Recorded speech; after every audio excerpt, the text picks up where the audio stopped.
बघा, आपण मराठीमध्ये सांगतो तुम्हाला की छोटी पोरं जी आपल्याला पोरगी असो समाधानी राहा. लोकांच्या डोक्यात खोपडीत या काय असतं माहित आहे का, की पोरगी झालं म्हणजे काय पोरगा पाहिजे वारसदार, आणि ज्यांना होत नाही ना त्यांना विचारा. आणि काही लोकांच्या डोक्यामध्ये एवढं प्रकारचं भयंकर वाईटाने टाकलेलं आहे. व्हिडिओ बघणाऱ्या माझ्या भावांनो बहिणींनो, तुम्हाला पण मी सांगतो, मी तुम्हाला सांगत नाही की व्हिडिओ बघा, पण याच्यामध्ये मी तुम्हाला काहीतरी आठवण देतो जे आपण विसरतो आपल्या वैयक्तिक जीवनामध्ये. मी कुठे हे महत्वाचं नाही, माझ्या समोर किती लोक ते महत्वाचं नाही, महत्वाचं आहे हे मी पॉईंट सांगतोय ते. म्हणून काही जण सांगतात की नॉर्मल नॉर्मल झालं असतं डिलिव्हरी चांगला आहे, आणि सिझरिंग झालं म्हणजे नाही होता पाहिजे. ही माणसाच्या बुद्धीत बसलेली भयंकर कीड आहे. आता परिस्थिती तशी असते म्हणून सिझरिंग. काय मजा वाटते का करायला? बोला ना ताई, नो वाई नो, नाही वाटत. म्हणून लक्षात ठेवा, हे चुकीचं आहे. त्या बाळाचं आणि त्या आईचा जीव वाचला हे सर्वात महत्वाचं आहे की नाही? हा, ते जरुरी आहे. तर आपण बघतो की या जगामध्ये भयंकर क्रिया चालल्या आहेत, आणि परमेश्वराच्या शास्त्रामध्ये पहिल्यापासून लिहिलेलं आहे की लोक अंधश्रद्धा करून वाईटाच्या दुष्टाला कार्य करून बली अर्पण करणारी क्रिया करतात. लगभग तरुण मुलं आणि लहान मुलं आणि जास्तीत जास्त मुलीचा वापर करतात.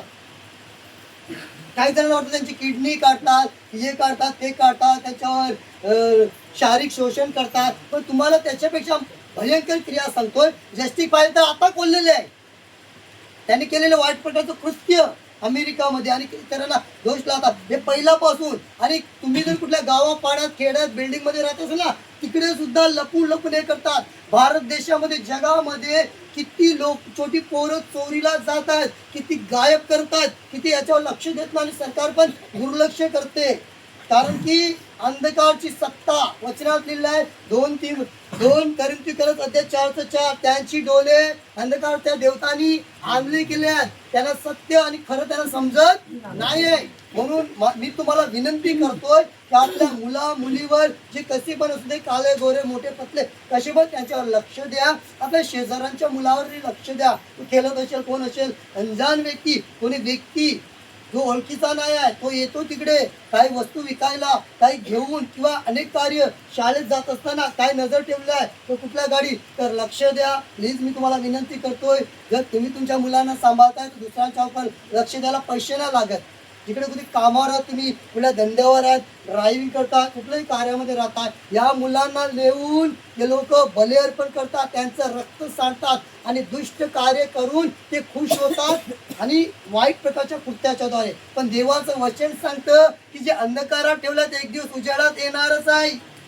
म्हणून किती पण लोक काही चुकीचं करो, किंवा मी किंवा कोणी करो, ते उजेडात येईल, उजेडात येईल. पण परमेश्वर आपल्या सर्वांच्या मुलांना आणि जे पण आहे किंवा इतर येणारी पिढी यांना योग्यतेने सांभाळेल, आणि पुढेही सांभाळेल, जर त्यांना परमेश्वराचं भय आहे तर. ओके, परमेश्वराचं भय आहे तर. म्हणून त्या मुलावर, तुमच्या मुलीवर, तुमच्या परिवार सदस्य, शेजारी किंवा तुमचे नातेवाईक असतील त्यांच्यावर बरोबर लक्ष द्या, ही मी तुम्हाला विनंती करतो.